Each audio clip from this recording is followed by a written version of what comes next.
I watched from my chair as my own daughter fed my letters to the fire, her laughter echoing off the stone walls. She'll never read again, she sneered, like I wasn't sitting right there.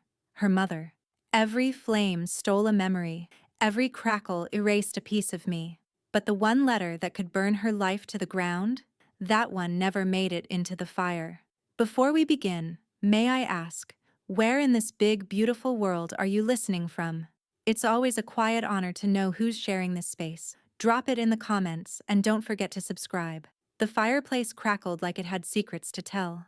Margot Whittaker stepped into her daughter's open-concept living room, her shoes clicking softly against the polished pine floors. A faint scent of lavender cleaner mixed with the sharper tang of scorched paper. On the far wall, flames licked at the edges of her past. "Memory declutter night," Nina sang, spinning toward her with a glass of wine in hand and a phone mounted to a gimbal. Her voice had that realtor brightness, chipper, hollow, practiced. On the screen, little heart emojis floated past in real time.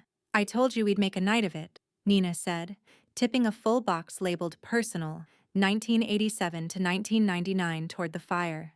The cardboard gave a soft groan. Paper slid out in layers, loose-leaf memories curling into ash. Margot took a shallow breath. Her hands stayed clasped in front of her like she was in church. "You okay, Mom?" Nina said, without looking up.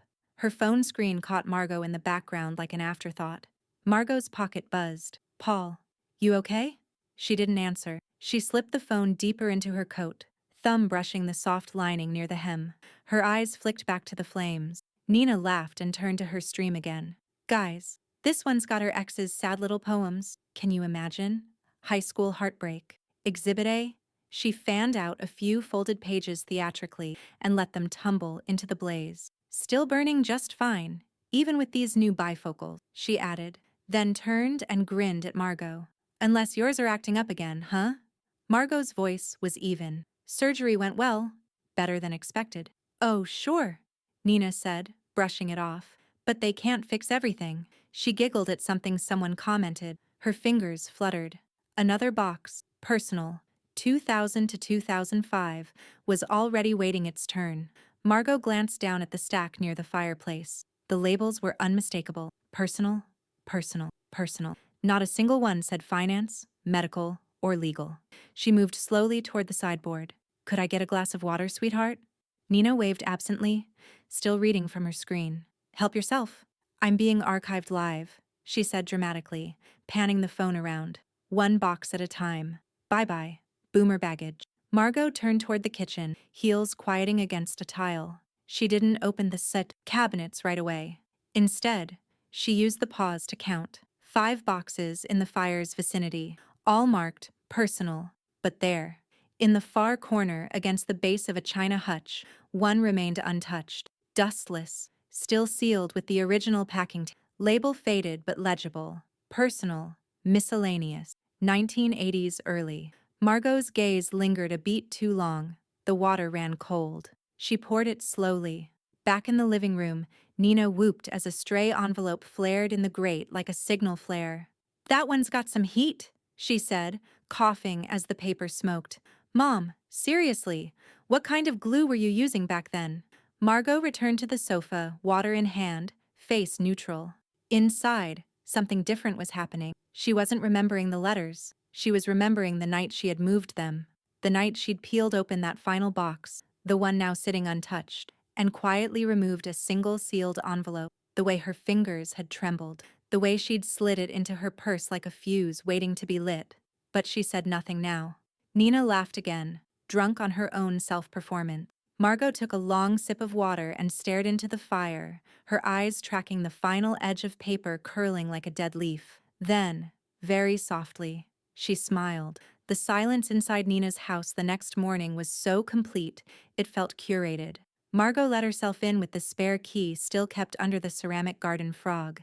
As always, Nina was out showing a property, according to the voicemail she'd left when Margot texted. A clipped message with too many exclamation points. "Hope the brunch was good. House is still a mess from last night, lol.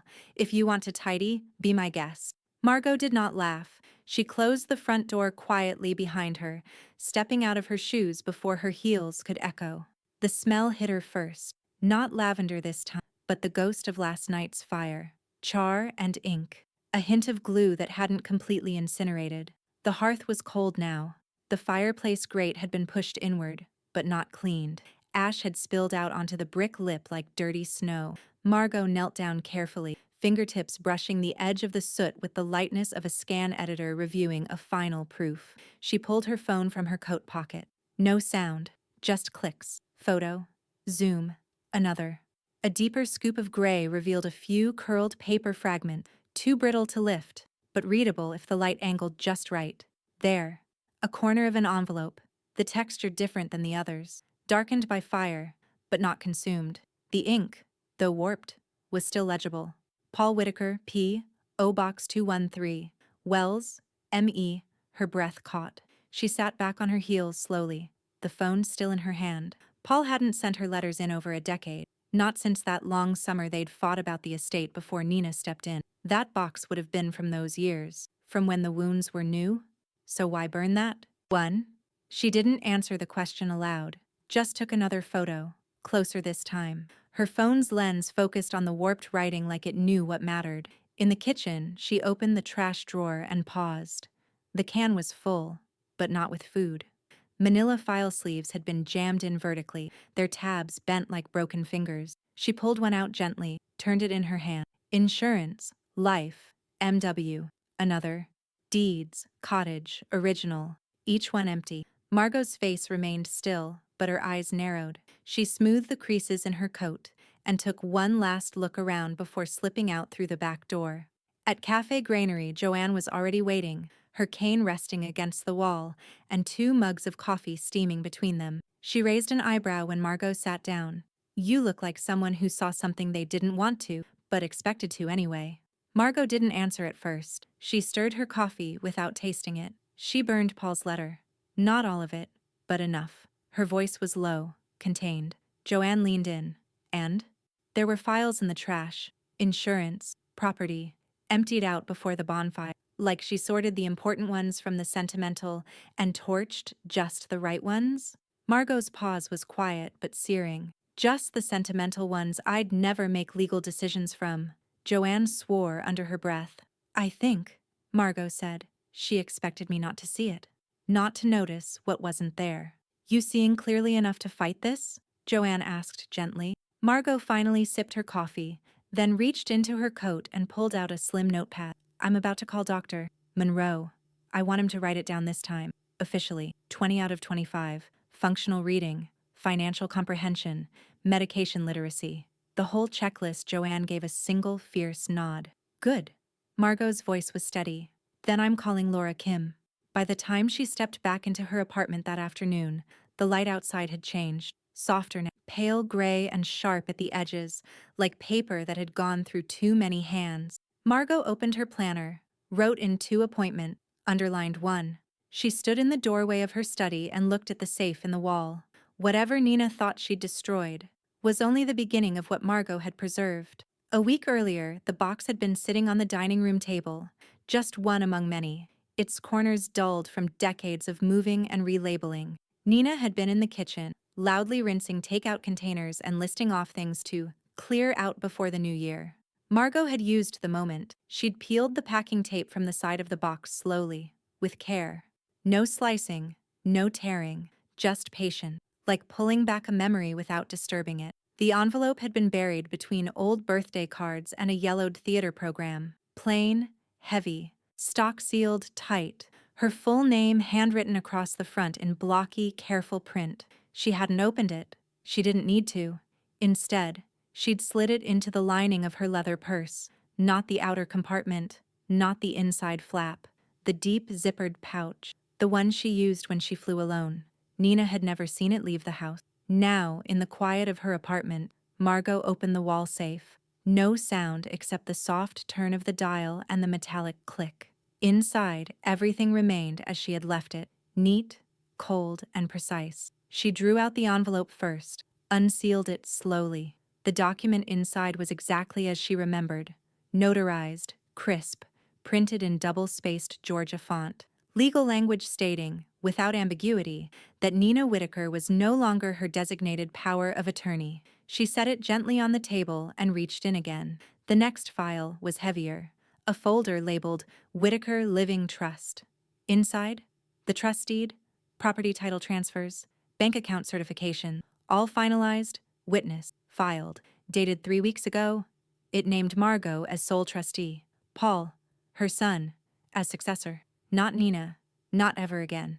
Laura Kim read through the stack with methodical calm, lips tightening just slightly at each new page. Her office was modern but not showy, with a single watercolor of Casco Bay above the desk and no diplomas in sight. "You sealed the exits," she said finally, tapping the trust cover page, before she lit the fire. Margot didn't flinch. "I had the sense she might try something reckless. I just didn't think she'd live stream it." Laura smiled faintly but didn't laugh. Good instincts. And these signatures, original, notarized, all within statutory requirement. There's no daylight for her to claim incapacity. Margot passed her a flash drive. "Digital copies? Scan the originals before I stored them." Laura plugged it in, skimmed the folders. "Excellent. I'll record the revocation of POA and certify the trust with the county today. Once it's stamped, we'll send certified copies to her brokerage, her lawyer, if she still uses that firm, and the bank." Margot sat still, hands folded. Only her right thumb moved, brushing the seam of her glove. "I want the paper to go to 3 different locations. Certified. Signature required. I don't want anything misplaced." "You'll have them by end of week," Laura said. She glanced at Margot. "You're steady." "I have to be." A long silence followed, quiet but full of unspoken understanding. Margot finally exhaled. That evening, back home, she returned the envelope to the safe. Carefully, almost ceremonially, she closed the door, spun the dial. Then she walked to the living room window, opened it slightly, and let the night air in, salted and bracing. Somewhere down the block, someone was walking a dog. A gull cried faintly over the rooftop. Somewhere, life moved on. But in this apartment, in this moment, Margot felt like time had paused, like she had quietly taken back a room someone thought they'd emptied. She placed her hand on the edge of the windowsill, the cool wood grounding her. Dr. Caleb Monroe tapped the screen of his tablet, stylus gliding with practiced precision. The exam room smelled faintly of disinfectant and eucalyptus, the kind of polished, clinical peace that made Margot feel more like a chart than a person. She didn't mind. "I've reviewed the post-op scans twice," he said, voice even, nearly mechanical. "Retinal healing is clean. No distortion, no scar tissue." Margot sat upright, hands resting in her lap, spine aligned as if she were back at her first newsroom desk. "And my acuity? 20/25. He looked up. "With correction. Reading?" He adjusted his glasses. "Excellent. Below standard size print. No tracking deficits." She nodded, absorbing it like punctuation in a sentence she already understood. He tapped again, scrolling down. "Anything else you want documented?" Margot reached into her purse and unfolded a small card she'd written in her own hand. Clear, methodical script. She slid it across the table like evidence. "Please include functional reading, medication management, and financial comprehension." He read it once, didn't blink. "You expecting a capacity challenge?" "I'm preparing for one." Dr. Monroe studied her for a long second, more as a human than as a patient. Then he gave a single professional nod and pulled up a fresh page. "I'll also include a brief cognitive screen. Your last 2 were within normal range. Let's repeat it now to keep everything current." Margot responded to every prompt, recited the dates, recalled the words, performed the calculations with a clarity that didn't need apology. When it was done, he leaned back. "I'll notarize it myself before the end of the day." "Thank you," she said, standing. She reached for her coat, slow and deliberate, like she was preparing to enter weather, though it was mild outside. On the way out, she paused at the receptionist's desk. "I'll need a hard copy. 2, actually, and a PDF emailed directly to my attorney, Laura Kim." That afternoon, Laura sat behind her desk in a crisp navy suit, tapping through her inbox. She didn't smile when the document arrived. She just opened it, scrolled to the signature, and nodded once. Then she hit forward. 2. D. Connolly at shorelinelegalgroup.com. Subject: Vision and Capacity Certification. Margot Whitaker. Message: For your client's record, Please advise if counsel is still representing Nina Whitaker. Laura Kim. No attachments were lost. No phrasing could be misread. Margot stopped by the bookstore next. She bypassed the bestsellers and headed straight for electronics, her fingers brushing past the sleek, bloated tablets that chirped with notifications and noise. What she chose was simpler. A basic e-reader, matte black, no browser, just storage, just words. She brought it home and sat at the kitchen table with her laptop and a cup of tea. The scanner hummed. Each page of every notarized document became a clean, searchable file. She uploaded the entire set to the device, then backed it up to the cloud, a flash drive, and one encrypted folder on Paul's desktop. Then she slid in the MSDRO card and set the reader on the sill beside her window. Outside, the sky was folding into a soft watercolor dusk. Boats bobbed quietly in the harbor below. Inside, the apartment was still, lit only by the window's gold-tinged light. She picked up the reader, clicked open a file. On screen, her name appeared in sharp, high-contrast type, Margot Whitaker, followed by 3 pages of legal affirmation that she could still choose, understand, and decide. She set her tea down, opened the camera app, and took a photo. Herself by the window, reader in hand, glasses on, 1 page mid-scroll. Her face calm. No caption. She posted it. No hashtag. No location tag. Just one image in the sea of Nina's polished, curated reels. The probate courtroom was smaller than expected, more boardroom than battleground, but every sound felt amplified. The cough of a bailiff, the shuffle of papers, the tiny squeak of Margot's orthopedic heels as she crossed to the respondent's table beside Laura Kim. Nina was already seated, expression carefully sculpted into concern, hair in soft curls, neutral suit hugging her like a campaign ad. Her attorney, Deborah Connolly, whispered something to her without looking away from the judge's bench. Judge Marisol Grant, late 60s, iron gray hair pulled back in a low knot, flipped through a file as if she'd already made up her mind and was simply confirming it. "All rise," the clerk intoned. They stood. Docket 2-5-1-C, in the matter of Nina Whitaker petitioning guardianship over Margot Whitaker. Everyone sat again, except Nina, who took a breath and stepped forward with a packet in hand.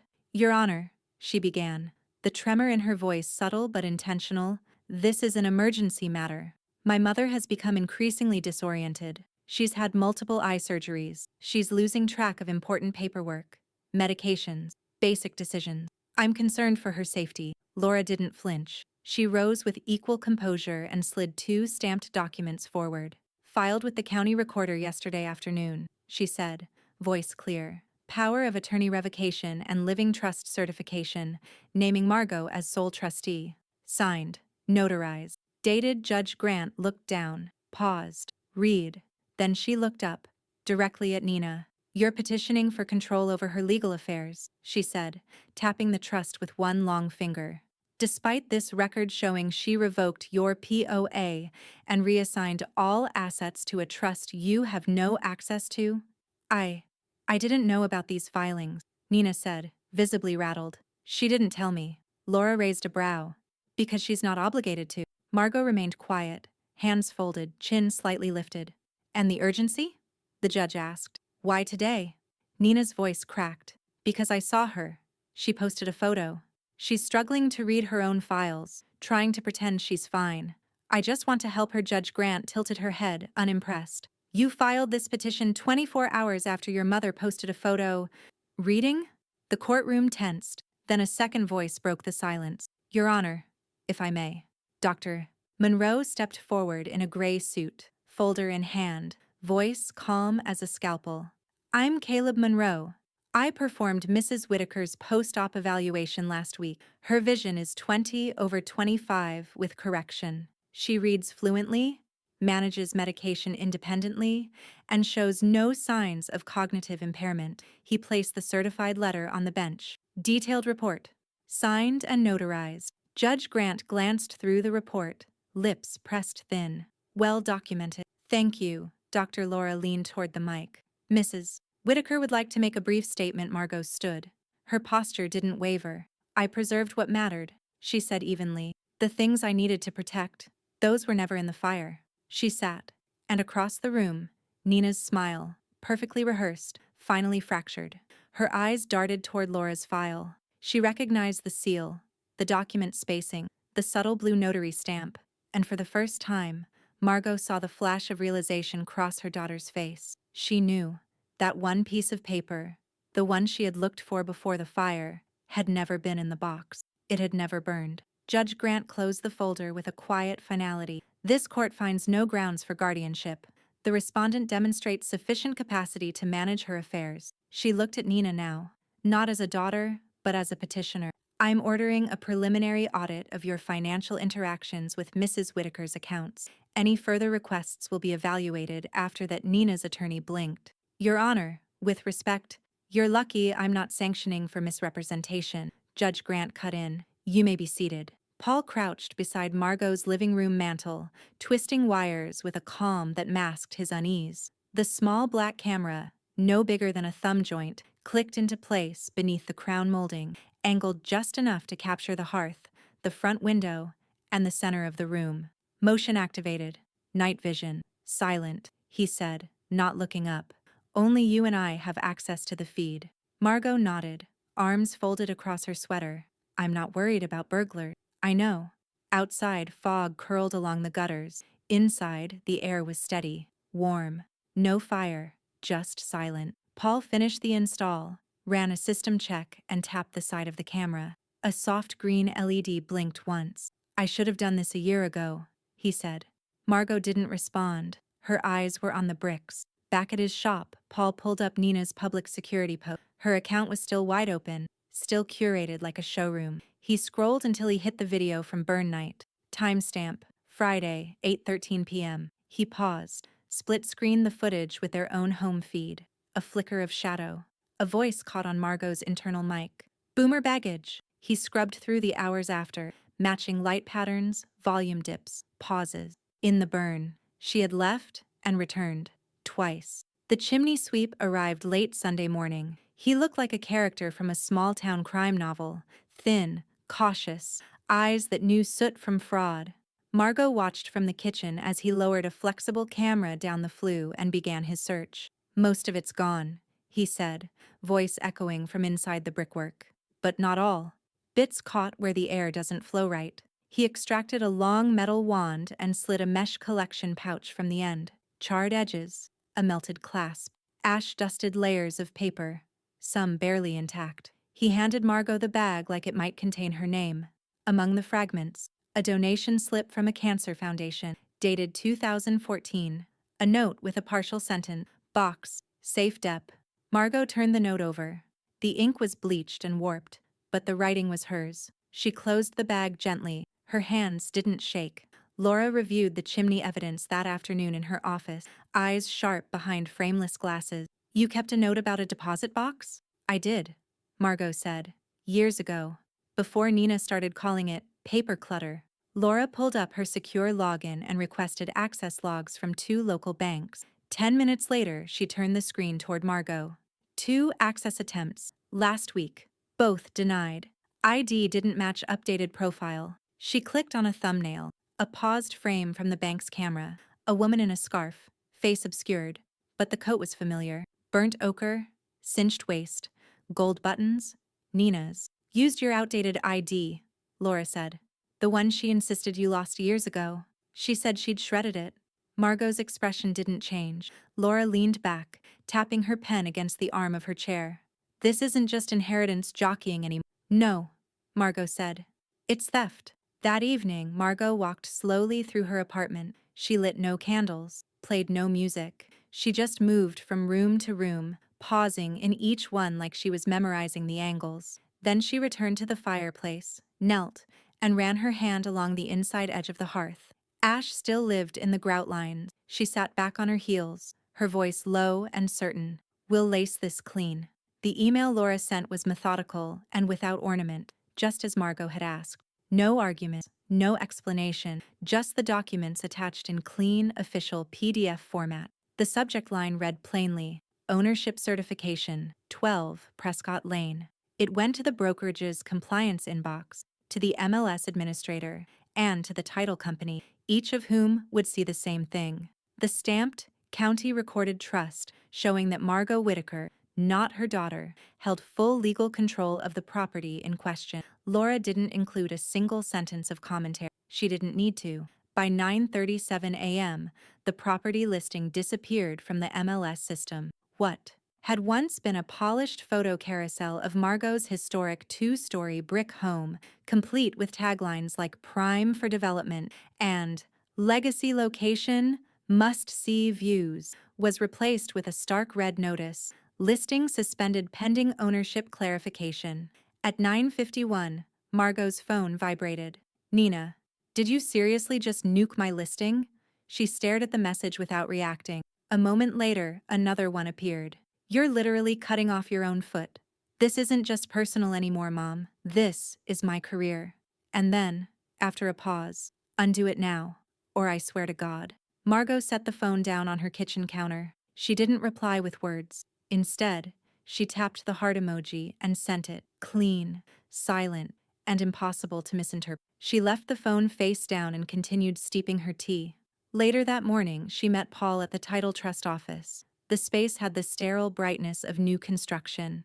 White walls, minimalist art, a faint citrus cleaner scent that didn't quite mask the ink and toner underneath. Paul looked uneasy in the glass and chrome lobby, but he stood up when she entered, jacket pressed, hands stuffed deep into his pocket. They didn't hug, but his presence was grounding. Inside the conference room, the closing specialist laid out the property record on the table. Everything from the original deed to the most recent trust certification. The woman tapped through each entry with a practiced hand, but even she paused when she reached the final page. "No questions here," she said. "Chain of title is clean. The trust is valid, notarized, and recorded. All ownership rests with you, Miss." Whittaker Margot didn't nod right away. Instead, she looked at the page as if reading it for the first time, even though she already knew every line. "And no one can move against it?" "Not legally," the specialist said. "Not with this on file." Paul leaned forward. "And if someone tries?" She offered a professional smile. "They'll trip the system."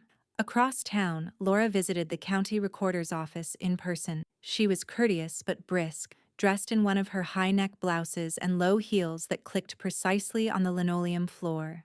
At the counter, she filed a notice of interest on the property, an additional layer of legal armor that wouldn't block future attempts outright, but would act as a flare.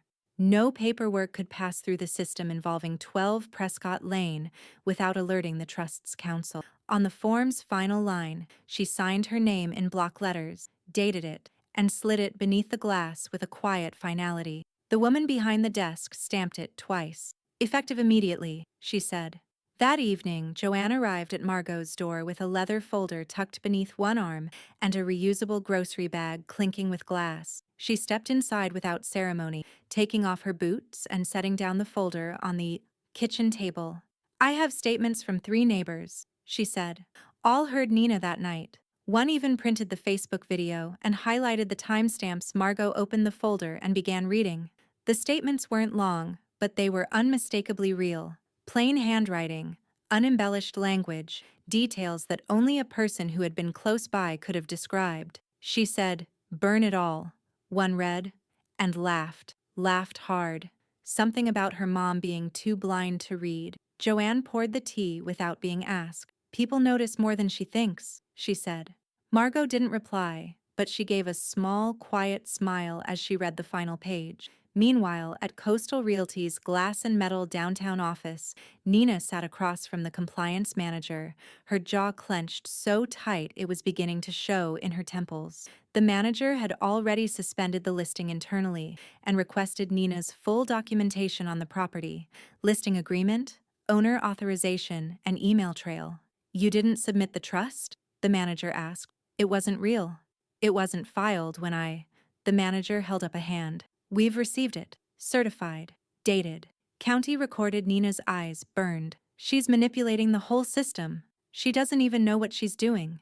The manager closed the file folder. "And yet, it's your license we're investigating now." Margot opened the email with a steady hand, but her breath still caught when she saw the subject line. Subject, photo evidence, 12 Prescott Lane, from Laura Kim, Attachments: img underscore 4420.jpg, img underscore 4421.jpg, affidavit underscore Palmer underscore unit 4.pdf. She clicked the first image. Nina stood at the edge of the driveway, back turned, arms straining under the weight of a cardboard box labeled in thick black Sharpie, personal, insurance/misc. Her coat sleeves were rolled, her hair in a ponytail, a tight, efficient motion frozen mid-haul as she wedged the box into the back of her SUV. Another identical box sat on the pavement, edges damp with snowmelt. The timestamp in the corner read, Wednesday, 3:16 p.m., 2 days before the fire. The second photo was taken moments later from another angle, clearer this time. Nina wiping her forehead with her sleeve, back hatch open, revealing 4 more sealed boxes already stacked inside. The lighting showed it was late afternoon, just before sunset. No one else appeared in the frame. Margot leaned closer to the screen. The image had a strange weight to it, as if the silence between shutter clicks carried more than sound. She felt something settle into place in her chest. Not anger, not even shock, just confirmation. One more piece in a puzzle Nina didn't realize she'd assembled backward. She opened the third file, a scanned affidavit from Mr. Palmer in Unit 4. His doorbell camera had caught the entire sequence, date and time coded, stored to the cloud automatically. He had written a short statement, signed and notarized by the cafe's notary earlier that day. I observed Nina Whitaker removing multiple sealed boxes from her mother's attic on Wednesday afternoon. She was alone. No discussion about the boxes took place with neighbors. I noted the labels, as they were legible from my apartment window. I saw the boxes placed into her car.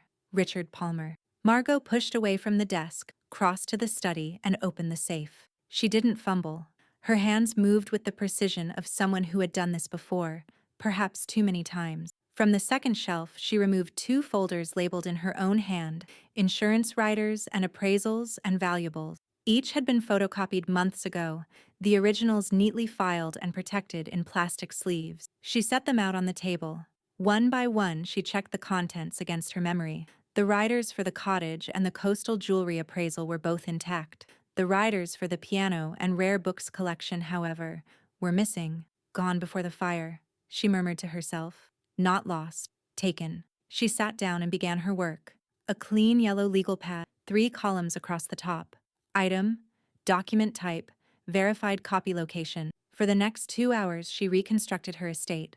Not with emotion, but with muscle memory. The kind honed from years of newsroom checklists, press deadlines, and red pen circles. When the master ledger was complete, she printed 3 copies. Then she began building her Go binder, 3-inch zip portfolios labeled by date and destination. 1. Personal Archive 2.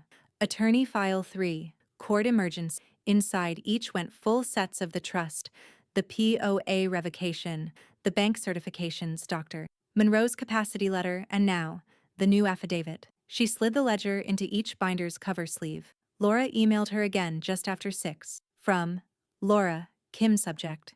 Monroe addendum. Attached is Dr. Monroe's supplemental note. He dictated it to the notary during your last appointment and signed this afternoon. Quote, patient is capable of reading and understanding legal documents in both printed and digital format. No vision limitations interfere with document interpretation. Margot didn't smile, but she felt something soften her chest. Less armor, more balance. Joanne arrived just after dusk, wearing a wool coat and carrying 2 steaming mugs in a cardboard tray. She kicked the snow from her boots before stepping inside. You didn't sleep last night, did you? She asked, setting the tea on the table. Margot didn't lie. Not much. Joanne handed her a lemon ginger. Then drink this and let me say something sharp on your behalf. Margot opened the first Go binder and handed it over. Already done. Joanne flipped through it slowly, pausing now and then. She's going to hate how thorough this is. Margot's voice was calm, almost clinical. She built the chaos. All we're doing is building order. Joanne leaned back in her chair and took a long sip. You know what I think? We're almost done letting her do our work for us. Margot looked out the window toward the darkening rooftops, her face unreadable in the gold cast of the kitchen light, and for once, she didn't disagree. The table was set for 6, though only 5 places would be used. Margot had chosen her mother's old linen napkin, white, with a thin navy border, and placed them beside polished silverware that hadn't seen company in years. The dining room was warm, lit not by overhead lights but by a pair of low lamps and 3 candles along the center. Everything was quiet, dignified, and just formal enough to feel deliberate. Paul had arrived early, sleeves rolled to his forearms, bringing a bottle of Pinot Noir, and the slight restlessness of a man used to building things with his hands, not holding silence with them. Margot appreciated his presence, though she'd asked for it without saying so.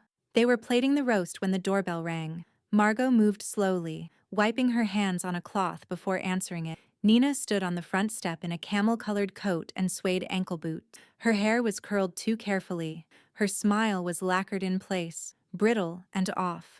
Behind her stood 2 colleagues, both younger, both carrying polite expressions that didn't quite hide their curiosity. One held a small bouquet. "Mom," Nina said brightly, stepping in and kissing the air near Margot's cheek. "Hope we're not too early." "You're right on time," Margot said, voice level. "Come in." They made small talk while settling in. Comments about traffic, how cold the Bay Air had gotten, how quaint the house was with all the old trim still intact. Margot poured wine. Paul carved. Nina offered to help, but only after everything was already done. Dinner began like any other awkward family gathering, pleasant tones layered over tension no one had yet named. But it didn't take long. "Mom," Nina said between bites of sweet potato gratin, "I've been thinking about what you said last month, about maybe simplifying things. The house, the papers, the old bank accounts." Margot looked at her slowly. "Have you?" Nina gave a little laugh, meant to sound casual. "It's not just about you anymore. We've had those conversations. I mean, Paul remembers, right?" She looked across the table, inviting him in. Paul didn't answer. He was watching her too carefully for that. "And with all this, well, mess lately," Nina continued, her voice tightening slightly, "you're not really helping yourself by hoarding documents and pretending nothing has changed. Legally, I mean. You've forgotten a few promises." Margot laid her fork down gently on the edge of her plate. "I haven't forgotten anything," she said. Then, very calmly, she reached for the small remote on the table beside her. A click. The TV above the fireplace blinked on with no fanfare, just a still frame from the chimney cam, paused at the moment Nina held up a handful of papers, grinning, flames reflected in the glass of the living room window. Nina froze, wineglass halfway to her lips. The remote clicked again. The video began to play. No sound, just a clear, time-stamped loop of her standing over the fire, saying words everyone at the table could read. The room was silent except for the low hum of the footage. When the clip ended, Paul reached into his jacket and pulled out a thin folder. He stood and walked around the table, setting it down gently beside Nina's plate. A printout of the MLS takedown order rested on top. "Coastal Realty pulled the listing," he said. "Your broker is conducting an internal review." Nina opened her mouth, but Margot was already reaching for a second document. Dr. Monroe's capacity letter, notarized, sealed, folded cleanly once. She placed it directly atop the folder. "This arrived yesterday," she said softly. "It confirms that I understand everything you've tried to rearrange." The colleagues, both silent until now, shifted uncomfortably in their seats. One cleared his throat.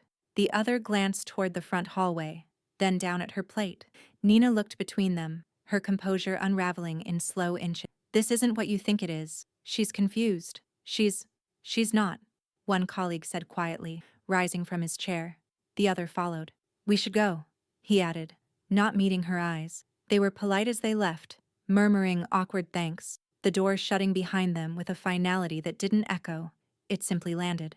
Nina stood now, flushed and flustered, fists clenching around the napkin in her lap. She looked from the documents to the screen, to her brother.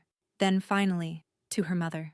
Margot didn't raise her voice. She didn't need to. "You burned the wrong thing," she said. The 10th floor of the main real estate licensing board felt more like a courthouse than an office. Its silence was too complete, the air too still. Floor-to-ceiling windows offered a pale view of the harbor, gray water trembling beneath gray skies. Everything else, the wool-carpeted floors, the filtered water pitchers, the silver nameplates, was arranged with cold precision. Nina sat at one end of a long mahogany table, a binder in front of her. back ramrod straight. Her blazer was pressed, her makeup matte and perfect, but her left heel tapped a silent rhythm under the table. Across from her, Compliance Counsel Harris Dwyer reviewed the case file with the detachment of a man used to disappointment. His tone was polite but distant. 3 board members sat beside him, flipping through tablets and manila folders. The room smelled faintly of copier toner and old coffee grounds. "Let's begin," Dwyer said, clearing his throat. "We're here to discuss alleged ethics violations pertaining to the property listing at 12 Prescott Lane, specifically, a pre-listing posted without verified ownership documentation, and additional concerns regarding fiduciary misuse involving a family trust." He tapped the screen of his tablet. A monitor lit up on the wall behind him. "Miss Whitaker," he continued, "this listing went live on October 28th. Can you confirm that you submitted it personally?" Nina adjusted in her seat. "Yes, I was preparing the home for sale at my mother's request. She'd spoken about simplifying, downsizing, and I moved forward based on those discussions." "And written consent?" "I was in the process of obtaining it," she said, her voice tight. There was no ill intent. Just momentum. Dwyer didn't nod. He simply turned toward Laura Kim, seated 2 chairs down. Laura wore her usual navy suit, hair pinned, posture razor sharp. She slid a thin black folder across the table. "Here is the trust document," she said. "Recorded on October 27th, 1 day before the listing. Full legal transfer of the property to the Whitaker Living Trust, naming Margot Whitaker as sole trustee." She opened the folder to reveal stamped pages, county seals, and notarized signatures. Then came the second set. Photos of burned documents from a home chimney, a neighbor's affidavit confirming Nina's removal of attic boxes, and finally, a paused security image from a bank camera, Nina's coat unmistakable, a face half-turned, presenting an outdated ID under Margot's name. "The question here isn't just ethics," Laura said evenly. "It's whether a licensed real estate agent knowingly acted without authorization, then attempted to access restricted financial property using false identification, all while the trust's rightful owner was mentally and legally sound." Nina's mouth fell open, but no words came at first. Then, "I didn't access anything. I was checking, clarifying what she'd set up. My mother is fragile. She forgets things. I've been protecting her from her own confusion." Dwyer turned another page and raised an eyebrow. "Dr. Caleb Monroe disagrees." He picked up a notarized letter, reading aloud. "Patient is capable of reading and understanding legal documents in both printed and digital format. No vision limitations interfere with document interpretation." The room changed. The temperature didn't drop, but it felt colder. One board member looked at Nina with open discomfort. She leaned forward. "That letter doesn't show her day-to-day. You don't see how she talks when the cameras aren't on her. She's making decisions out of spite." Dwyer set the paper down with care.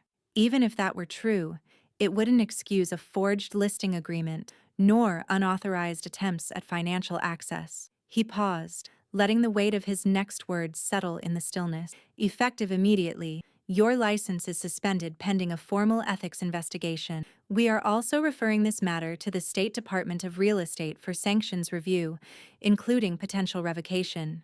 Nina blinked, as if the words hadn't reached her. "You can't do that. This is my career, my income. I didn't commit fraud." Dwyer did not raise his voice. "You compromised your client, who, in this case, happens to be your own mother." The meeting ended without further exchange. No one offered Nina a parting glance. Outside the boardroom, wind pulled at the trees. Across the street, on the other side of a cafe window, Margot stood in her wool coat, watching her own reflection, not the building. Her face was calm, not triumphant, not even angry, just still. She didn't need to be inside. The truth had finally started speaking for her. The probate courtroom smelled faintly of varnish and damp paper, like too many lives had passed through its walls and left their ink behind. The walls were paneled in old oak, worn smooth by time and deliberation. At the center sat Judge Marianne Grant, her robe crisp, her gaze unhurried. She didn't lean forward. She didn't need to. "This is the matter of Whitaker versus Whitaker," she said, adjusting the glasses on the bridge of her nose. "Continued hearing on guardianship and property rights, now with a filed cross petition and supplemental claims from Ms. Nina Whitaker." Nina sat straighter in her seat, lips tight, jaw locked. Her blazer was darker today, nearly black, as if it might disguise how far things had unraveled. To her right sat a new attorney, young, too clean-cut, nervously adjusting the cuffs of his shirt as he whispered something to her. "Miss Whitaker," Judge Grant said, "you've now filed a claim that your brother, Mr. Paul Whitaker, manipulated your mother's estate planning under undue influence. You're alleging that he, not she, initiated the revocation of power of attorney and subsequent trust document. Is that correct?" Nina nodded once. "Yes, Your Honor. He's been inserting himself into her legal and financial decisions, encouraging secrecy, setting up cameras, directing filings." Across the aisle, Laura Kim didn't move. She merely reached into her case file and slid a handwritten note across the table to her paralegal. Then she stood. "We'd like to call Miss Joanne Layton." Joanne walked forward slowly, her cane a soft metronome against the tile. She was dressed in navy slacks and a pressed cream blouse, her hair pulled back, her gaze level. "Miss Layton, can you speak to Miss Whitaker's state of mind during the weeks prior to the formation of the trust?" Joanne didn't hesitate. Margot came to every lunch prepared. She brought notes, printouts, timelines. She made jokes about it, but she was the one driving things. "I just helped her staple." Laura smiled faintly. "Did you witness any pressure from her son?" Joanne snorted softly. "Paul's barely persuasive enough to convince his mother to use salt in her soup. He followed her lead, not the other way around." There was a rustle of quiet amusement across the gallery. Judge Grant looked over her glasses. "Let's hear from Mr. Whitaker." Paul took the stand with a kind of reluctant steadiness. His suit didn't quite fit. His voice, however, was clear. "I installed the Fireplace camera because my mother asked me to," he said. "After the fire, she didn't trust that Nina had stopped. I helped with the tech. That's it." "You were aware of the trust?" "She told me about it after it was filed. Said I was the successor trustee." "That's her right. Did you draft or suggest the power of attorney revocation?" "No, I was surprised when I saw it, but it made sense." Laura nodded and turned toward Margot, who had been quiet until now, sitting with her hands folded over a notebook filled with precise penciled script. She stood. "Miss Whitaker," Judge Grant said, "do you understand the allegations made by your daughter?" "I do. And would you like to respond?" Margot's voice was even, with no hint of frailty. "I created the trust to protect what I've worked for.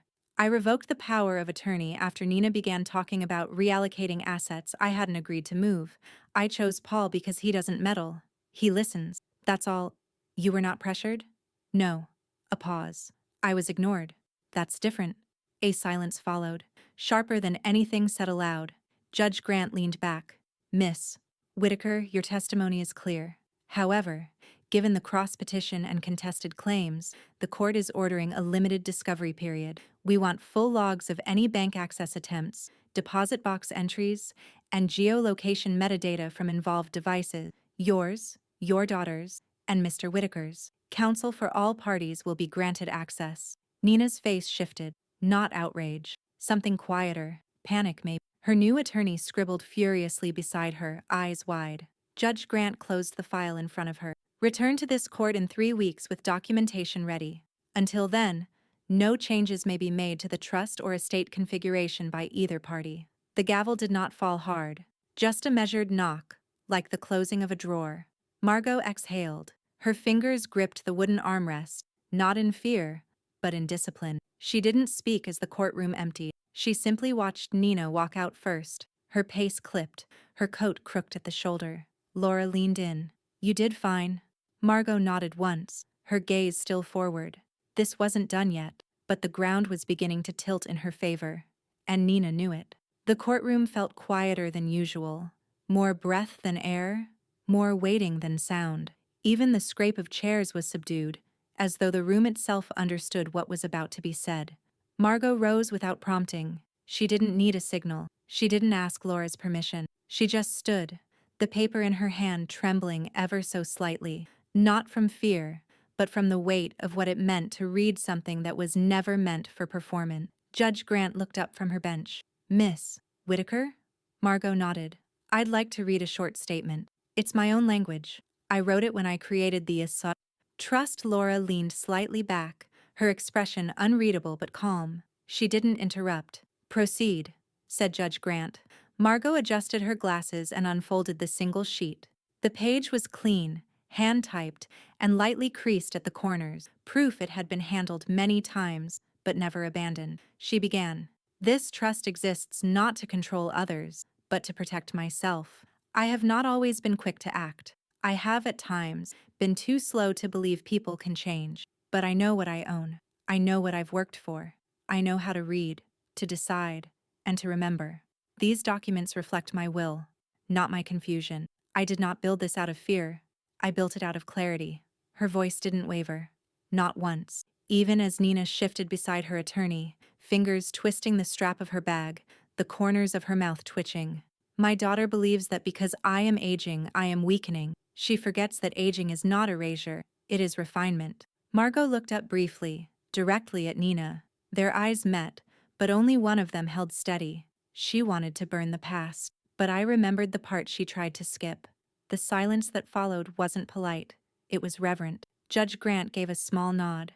"Thank you, Miss Whitaker." Laura rose next, stepping forward with a calm precision that never rushed, but never hesitated. From her briefcase, she retrieved the matte black e-reader, the same one from Margot's windowsill. "This device contains full backups of Ms. Whitaker's trust document, property record, and notarized letters. The metadata confirms they were scanned prior to the events of December 1st. We are submitting both the original upload logs and the cloud storage confirmation." She handed the e-reader to the bailiff, who passed it to the clerk. The judge gestured for the forensic examiner to proceed. The tech, a mild-looking man in wire-rimmed glasses and a brown tweed jacket, took the stand. "We reviewed the e-reader's contents and compared them to server timestamps. The documents were last modified 3 weeks before the date of the fire. No edits or backdated entries. These were real, and they were preserved exactly as filed." Nina's attorney shifted uncomfortably. He leaned in toward her, but Nina didn't move. Her eyes were fixed on the e-reader as though it were a weapon turned inward. Laura spoke again. "Your Honor, we also have Dr. Monroe's notarized addendum confirming Ms. Whitaker's capacity to read and understand legal text. It was dictated in person, with 2 witnesses, and submitted via certified courier. We request it be entered into the formal record." The clerk accepted the page. She read a portion aloud. "Patient reads legal print fluently, demonstrates comprehension, retention, and interpretation of multi-page legal documents, including financial disclosures and revocable trust language. No visual deficits impede judgment or review." The last of Nina's legal team stopped flipping pages. The defense table fell still. A low murmur rippled through the back row of the public gallery. Not outrage, not noise, just the soft, instinctive sound people make when the direction of a storm becomes unmistakable. Judge Grant looked out across the courtroom. "This matter has grown well beyond a family dispute," she said. "We now have claims of document tampering, false representation, and premeditated concealment. The court takes these allegations seriously." She turned toward Nina. "You are still entitled to respond, but let me be clear. Any further false statements made under oath will be treated as such." Nina opened her mouth, but nothing came out.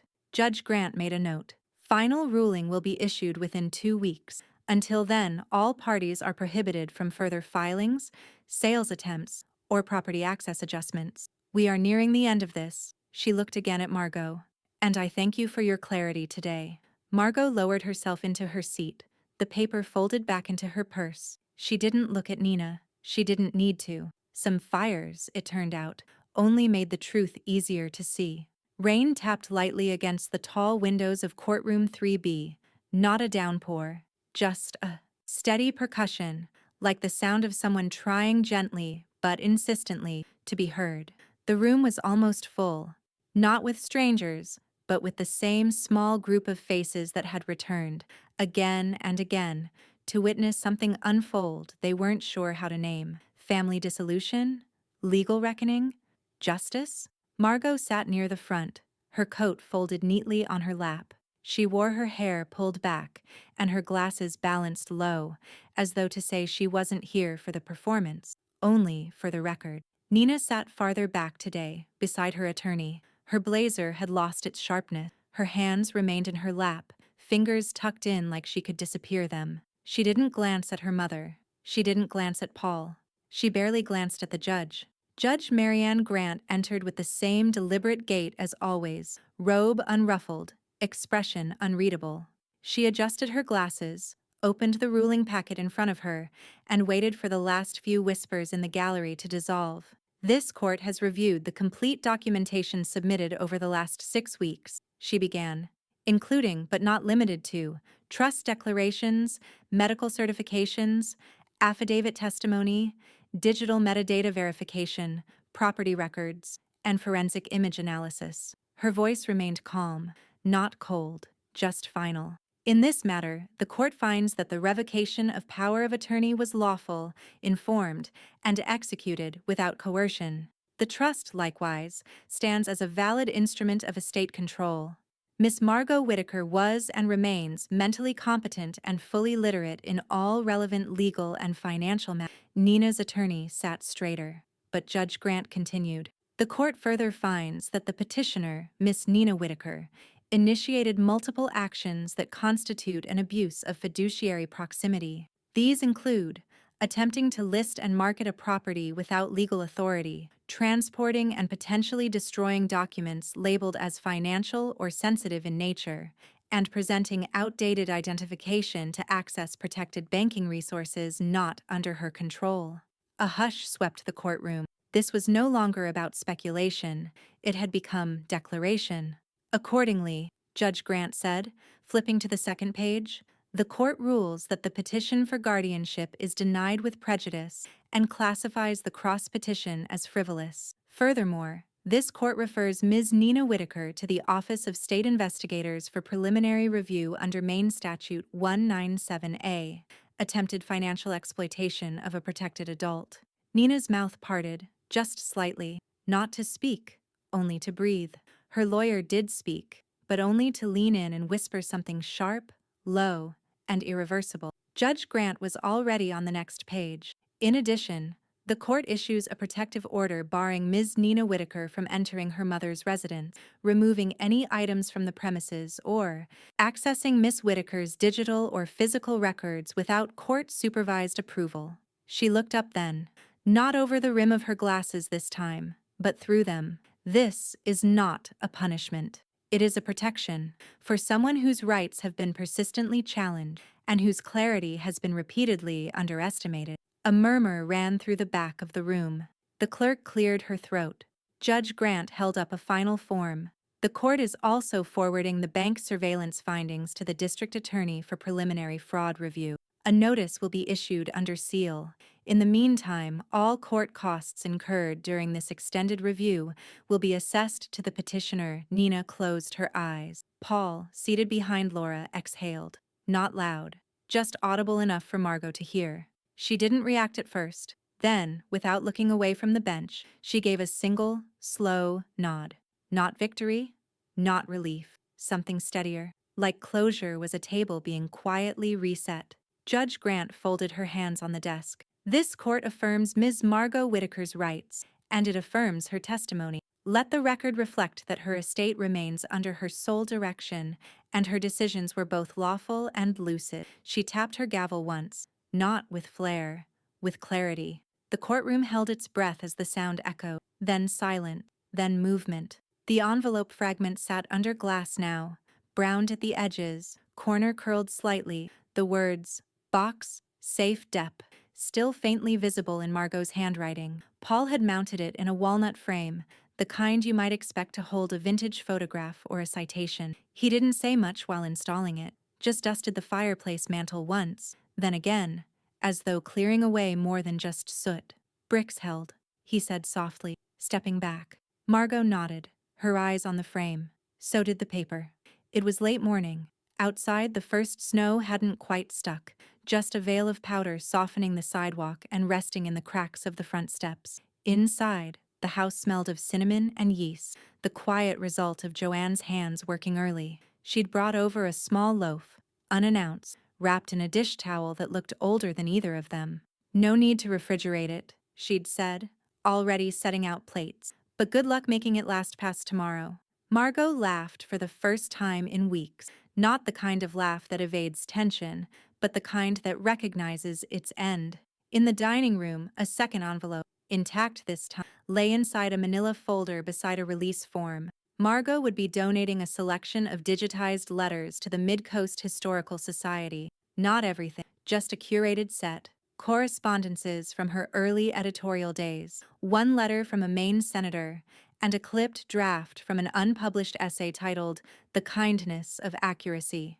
The archivist had called her 3 times to confirm spellings, citations, provenance, but when the confirmation letter arrived, it was addressed simply, donated by Margot Whittaker, contributor, not daughter, not dependent, not confused. She slid the letter into the folder and sealed it with a clean strip of tape. The following Tuesday, she sat before a small circle of seniors at the Camden Library, her glasses perched just right, a large print anthology resting open on her lap.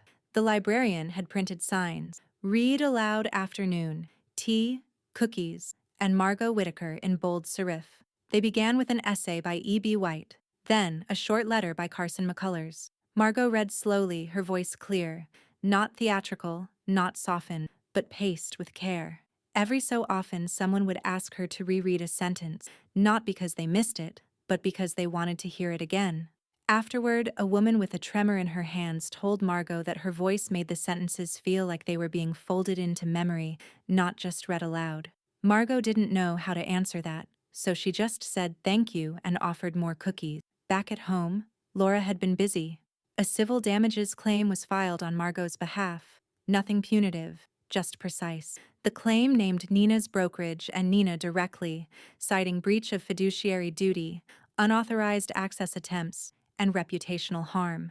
Within 10 days, the first settlement offer arrived. By week's end, 3 more. Margot hadn't opened them yet. They sat in a pile on her desk, each one neatly slit but not reviewed. She would get to them, she said. She'd already turned down 3 press requests, 2 local, one from a national outlet looking for an empowerment story. That phrase alone was enough to make her close the email without replying, but she did accept one interview. A small nonprofit based in Vermont had reached out, a literacy advocacy group that ran programs for older adults returning to reading after injury or sight loss. They didn't ask for a soundbite. They asked how it felt to underline a sentence again.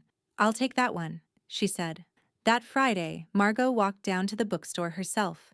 The snow was crisp now, powder giving way to crunch. She wore her softest gloves and carried her own canvas tote. Inside the store, the clerk greeted her by name. She bought 3 books, 2 novels and 1 collection of essays. At home, she peeled back the dust jacket and took a red pen from the drawer by the stove. She didn't rush. She didn't skip the prefaces. She read slowly, underlining not the obvious turns of phrase, but the quiet ones, the ones that felt earned. By the window, the envelope fragment caught the late winter light, soft amber against glass. The fire was out, but the words remained. It was a Saturday in early spring, the kind that still held the breath of winter, but let sun warm the porch railing long enough to believe it might be over. Margot opened every downstairs window just a crack. The sea, air curled in like punctuation. She wore slate blue that day, not black, not white, just steady. The guests arrived in quiet waves, Joanne first carrying 2 paper bags and refusing help with either. "The tea's already steeping," she said, pointing with her elbow toward the kitchen. "Lemon ginger and black currant, 1 for nerves, 1 for taste." Paul came next, dressed like he wasn't sure what the dress code for healing was. He'd shaved, though, and brought flowers, simple daffodils wrapped in butcher paper, tied with twine. Then came the neighbors. Mr. Palmer from Unit 4, the doorbell cam vigilante, Marlene from the bookshop, one of the junior librarians who helped print the large type programs for Read Aloud Afternoon. No more than 8 people total, all invited by hand. They gathered in the living room, which now bore a few deliberate changes. The glass frame over the mantel still held the scorched envelope fragment, but beside it, newly mounted, was a second display, a crisp white document with a county seal and raised stamp. Beneath it, a brass plate read, "Whittaker Living Trust recorded. January 2nd, 2025, Knox County Clerk's Office." Below that, property, 12 Prescott Lane, sole trustee, Margot Whittaker. Joanne noticed it first. "Well," she said, nodding at the wall. That belongs exactly where it is. Margot gave a faint smile but said nothing. Near the end of the visit, Paul checked the mail. He came back through the front door holding a flat envelope stamped with red ink, certified. He handed it to Margot without comment. She read it once, then twice, and set it on the coffee table like it might be hot. Laura had warned her it was coming. Inside, formal notice from the Department of Real Estate. Nina's license was suspended pending a full disciplinary hearing. Terms included a 6-month hold on transaction, public posting of the ethics board's finding, and a referral for retraining in fiduciary law. She could appeal.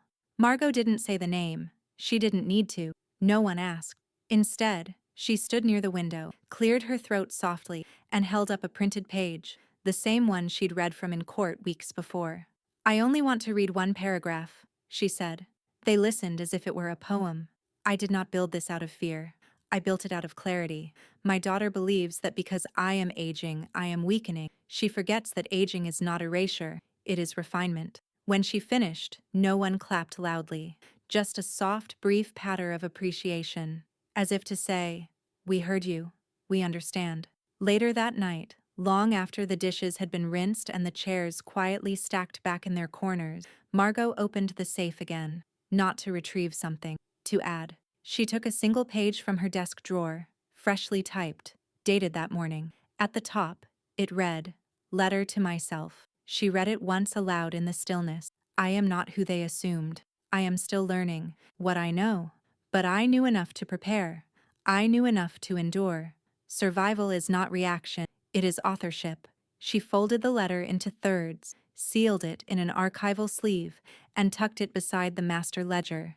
No witnesses needed, just the certainty of her own record. Then, she stepped onto the porch. The sky above the bay had turned to deep ink blue, thick with salt wind and distant boat lights. She wrapped a shawl around her shoulders and leaned on the railing. There was no music, no fire, no camera, just the sound of waves she didn't need to see to recognize, the scent of wood smoke somewhere down the hill, and a stillness she hadn't been allowed in months. Margot looked into the dark, and her thoughts came not as revelations, but as clarity, simple, final, and wholly her own. I still read. I still choose. I still own. She didn't write it down. She didn't need to. The words were already fixed in place, somewhere between the porch light and the ocean air. The letter she'd written, the documents they'd tried to erase, the trust that now bore her name alone. She burned my letters. The paper she needed most was never in the fire.